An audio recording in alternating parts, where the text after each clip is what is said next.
Hey, Class B fans, Montana High School football here. Go over the Week 1 review and wrap up. In this, I'll go over last week's predictions and the final scores of the games. But first off, I want to make a little request out to the coaches. I know um, Jefferson and Thompson Falls were all over it and already got this taken care of. But for the rest of you, coaches, if you can get maybe an assistant coach or somebody who's computer savvy, maybe a manager to upload stats at Max Preps, I can talk more about your program, spend a little bit more time discussing games, get your kids a little bit more noticed. Um, so it's big time benefits for both you and me. Also, as classes get smaller, my material, stuff I know about teams gets a little bit more strained too. So if any of you fans out there have articles on your team, please send them my way. There's so many Class B teams that I know next to nothing about besides their game scores, and game scores don't always tell the complete story. So please send me articles. I will read them. So um, with that, let's get on to the scores.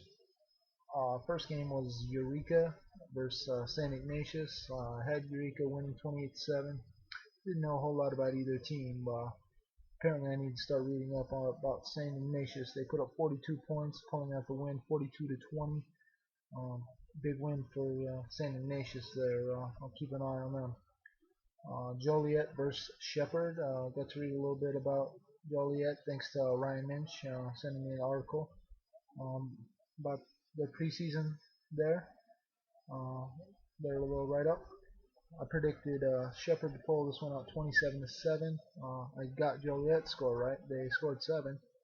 Did not get Shepherd's right. They put up 46. So Shepherd's putting up some big points this week. So I'll have to keep an eye on them. See if they can continue putting up the big numbers. Next game up, Three Forks versus Big Timber. I gave Big Timber the nod, 20-13. Was a little bit off. It was 46-6. Big Timber putting up big points. I don't remember them scoring that many points in the 2 games last year. I'm sure they did, but just saying. So Big Timber's got something going on. Since they're just down the road, I may go have to watch them to continue to put up numbers like that.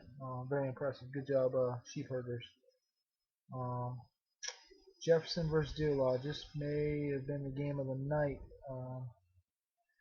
in Class B for Friday. I know Jefferson was down 42-14 before a ginormous comeback where they came back and won 49-48. My prediction was Jefferson to win it a little more comfortably, 35-21. Both teams had more offensive explosion or maybe defensive lapse. Um, I guess time will tell. But since Jefferson was kind enough to provide some stats, I'll talk a little bit about some of their players. Judging by the last names, I know I'm going to murder some of the last names, so don't get mad. Um, it looks like of all the players on the Panthers, I believe it's Panthers, Braden Reichel had a huge game, 195 yards rushing, 9.8 yards a carry, 4 rushing TDs. Did have a fumble, but he got back on defense with 1 interception. So looks like Braden Reichel, the senior running back, is quite the player. Maybe keep an eye out for him in the coming weeks. Um, he, Braden wasn't the only 100-yard rusher for the Panthers. It was also Riley Leary put up 101 yards on 8.4 yards a carry with 2 touchdowns. So, but it doesn't even end there. Tate Rusty, Jr., put up 84 yards. So looks like the Panthers can definitely move the ball on the ground.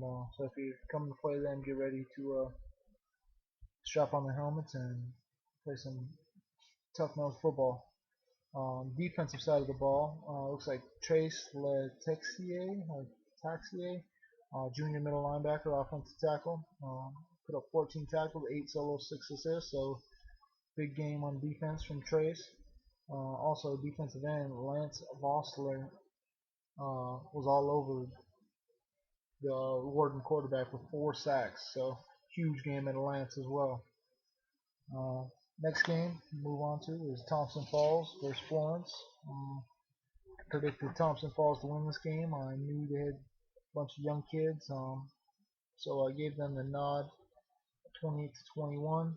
Final score turned out to be 20 to 13 for Florence.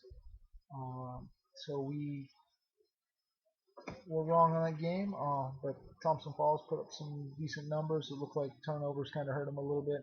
3 interceptions from the QB, but he did have 114 yards passing, completed over 50% of his passes. Greg Wadsworth's the name, but he didn't do too bad. Week 1, got to get the rust off. So Trace Hoisington, star junior receiver for him, had 85 yards receiving, 1 receiving touchdown on 4 catches. On defense, he also had an interception that was returned 72 yards. So I'm hoping he got in the end zone because 72 yards is a long ways to not get in. So good job, Trace. And a ginormous number from offensive lineman, defensive lineman Colt Shaw, 20 tackles, 10 solo, 10 assisted. So great job, Colt. Keep up the good work, guys. Get them next week.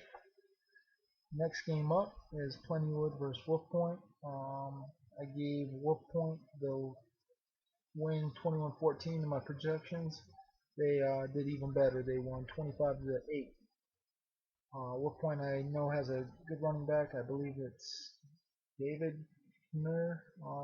I think it's the coach's son. Correct me if I'm wrong, guys. That's kind of why I gave Wolf Point the lead. And I know Plentywood graduated pretty strong class, so I know it's kind of tough sometimes to replenish your program after good graduation. So good job, Wolf Point. Next up, we got my game of the week, but the score necessarily didn't show it. Huntley Project versus Columbus. I know both teams were returning some good players. Huntley graduated more, I believe, but you couldn't tell from the score. I gave Huntley the win 35 to 28. They ended up winning 26 to 0. I was told not to read too much into the score as both teams had an agreement to play their JVs in the second half. I don't know what all that was about, but so I'll have to keep an eye on these two teams. They both got pretty big games coming up. Next up is Glasgow versus Colstrip. I know Glasgow graduated a lot, but so did Colstrip. So I just figured Glasgow, being the much bigger Class B school, would continue and reload. I gave them the 42-14 projected victory. It was a much closer game. Colstrip was right there with them. 14-7 was the final there. Next game up was New Plymouth, Idaho. Another team I know next to nothing about. They came in that big event that I was talking about there at Grizzly Stadium. I gave Coach Ben's team the 28-12 projected victory.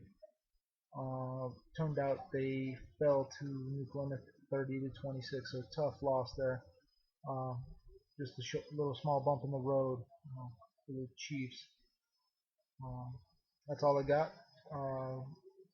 Look for my predictions probably no later than Wednesday night. If you stayed to watch this whole thing, thank you. And like I said, coaches, please get your stats on Max Preps. It's benefits for all of us. Until next time.